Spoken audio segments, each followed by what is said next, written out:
Alors voilà, là vous avez des cuisines qui ne fonctionnent pas, qui sont complètement à l'arrêt. Des fourneaux éteints, des frigos vides. Habituellement, à quelques jours de Noël, c'est le rush dans cet établissement. En cuisine, comme dans les couloirs de l'hôtel. Alors, pour la première fois, cette institution de Brantôme fermera ses portes pour les fêtes.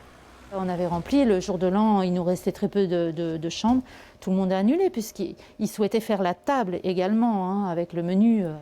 Même constat pour les mois à venir. Aucune des 18 chambres n'a encore été réservée. Le téléphone ne sonne pas, il n'y a rien qui tombe, il n'y a aucune visibilité éventuellement, quand on va nous permettre de réouvrir, regarde, c'est complètement vide. À l'inverse, chez Aurélie, l'heure est au dernier préparatif pour accueillir ses clients. Elle attend une famille venue des 4 coins de la France pour réveillonner. Son gîte, ouvert il y a 5 mois, affiche complet pour les vacances de Noël. Je ne m'y attendais pas. Dans ce contexte un peu morose, oui, c'est vrai qu'on est content. Une bonne nouvelle, qui est venue constater la directrice des Gîtes de France de Dordogne. La tendance se confirme dans tout le département. Cet hiver, les locations séduisent.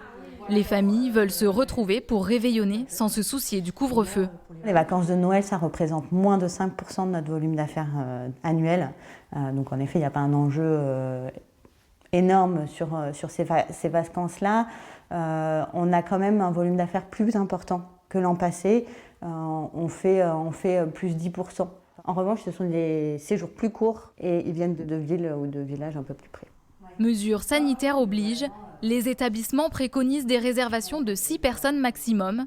Avec ce protocole respecté, le réveillon devrait se passer sans embûches.